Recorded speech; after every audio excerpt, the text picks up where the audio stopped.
Welcome back to my channel, and welcome back to another episode of Love and Marriage Huntsville, Season 2, Episode 6. It's my party, and you'll cry if I make you. So we're starting off with the power meeting that Melody's having with her staff, her brand manager, her this manager, that manager. So basically all the people that kind of keep the whole Holt machine going. Tell is late to the meeting, but she's going to go ahead and start with him anyway. And so they're all telling her about, different stuff that's going on with their company. And one of them mentions that there is a playwright who is producing a play, and this particular playwright wants Melody to be involved. She actually wants her to act in the play. And so Melody said that, she was interested in that. Then Martell comes in and joins the meeting, and someone mentioned something about the Huntsville basketball team or something. How there's like what is it? It's like a man and woman's basketball team, and they want this particular basketball team. They want the Holts involved, and Melody was like, "Yeah, sure, we'll do that." And Martella's like, "Wait a minute, we just can't say yes to everything because we're involved in so many different things, and money is constantly going out to so many different projects, but we're not seeing a huge return. So we just can't pick up and just start taking up whatever comes our way. We need to kind of slow down a little bit." And you can't tell Melody to slow down. So moving on from that meeting, now we're going to Maurice and Kimmy. So Maurice Maurice is at the office. I guess he goes to the office to study for the bar, and so he's still studying for the bar at this point. And Kimmy comes in with dinner.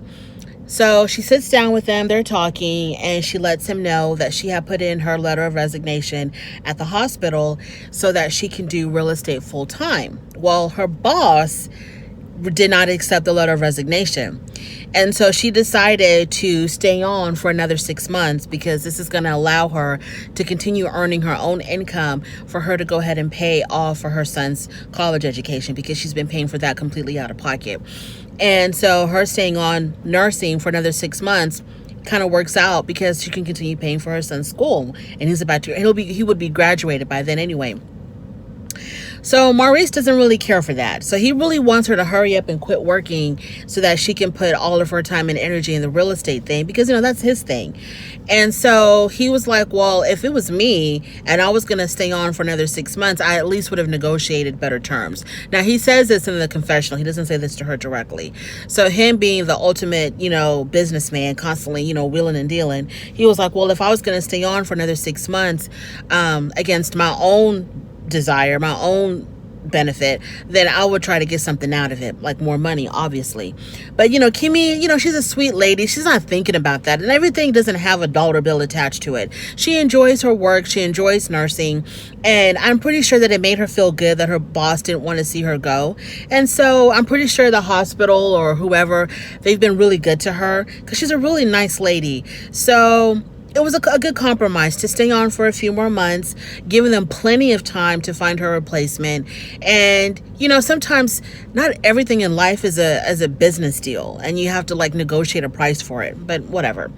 So Maurice wasn't too happy about the fact that she's going to be staying on for another 6 months. And he was like, well, whatever the issue is financially, I got you. I'll take care of Jalen and all of his financial needs. I'll pay for it all. I got you.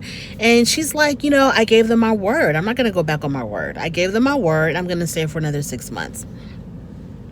And then I think also, I don't know if this is where they talked about, if this was the scene where they talked about Monster's mom, because she's moving to Huntsville, and Kimmy asked him, well, if the mom is coming, then will Monster still be living with us full time? And Maurice is like, yeah, he'll be living with us full time. And he basically said that's how it's going to be. Even though the mom will be here, Monster will still be with them full time. And he was like, that's not even negotiable right now. I think that was in this scene. I'm not sure. But when it comes to Monster, Maurice is not trying to have a conversation. He does what he wants to do. He makes up his mind, and that's it. Everyone else just has to fall in line. So now we go to Tisha and Miss Wanda. Tisha takes her mom to the hair salon, to get her hair done, kind of giving her a treatment or whatever. And give her a treat, not a treatment, but to treat her mother to a day at the hair salon to get her hair fixed. And Tisha tells her mom that, look, whenever we have our podcast and I invite you to the podcast, I don't want to talk about Melody and Martell. I don't want to talk about them at all. I want to talk about you and me, and that's it. We don't need to talk about nobody else. And so Wanda, she was like, well, I talk about them because they hurt you and I want to talk about it. Whatever. Miss Wanda's going to do what Miss Wanda wants to do. And so Miss Wanda wants Tisha to walk. So Miss Wanda also brings up Kimmy again. And basically she's warning her daughter, you need to keep a good eye on Kimmy because she's playing both sides of the fence and that's just not cool to me. In Miss Wanda's world, it's black or white. You're either going to be us or you're going to be with us, you're going to be against us. And there's nothing in between. And, Tisha was like, you know what? I'm not concerned about Melody and Kimmy's relationship. That doesn't concern me. I don't care. They can do whatever they want to do. Now, moving on to Melody. So Melody finally meets with the playwright. Her name is Ayama, I think. Ayama. And the play is called Black Mother Monologues. And the tagline is, Secrets Make You Sick. So I guess it's all centered around the Black church and the secrets that go on with the individual members of the church. And Melody's role, or her part, would be, she will be the pastor's wife, I think, or the bishop's wife. And she finds out online, the character finds out online that her husband, the pastor, has been carrying on a homosexual affair with someone else in the church and how she deals with that. So that's some, pretty deep stuff. And I like the questions that Melody was asking the playwright. She was asking her, like, why does it have to be centered around the church? What's up with that? And it was just a normal question. And the lady was like, well, I grew up in the church, and the church is like the center part or the centerpiece part of the Black community. And she goes on about why she did that. That's not really interesting to me. So then the interesting thing is two things. Point number one in this scene is that Ayama talks about herself, and she says that she considers herself an AB lesbian. And this is a term that she made up for herself. A stands for asexual. She says she's not interested in sex, only when she's involved with it. B stands for bisexual. She considers herself bisexual because she was with a man. She was actually married and she has a child. And she loves men. She loves her Black kings, her Black brothers. She loves men. She just doesn't want to have sex with them. And then, of course, she's a lesbian. And then point number two in this scene was the language of the play. So Melody was like, oh, I can't wait to read the script. And I think the issue of language comes up, how bad or how racy is the language going to be? And the lady says, it's explicit language, and there's going to be some MFing and some F words and all kinds of stuff going on.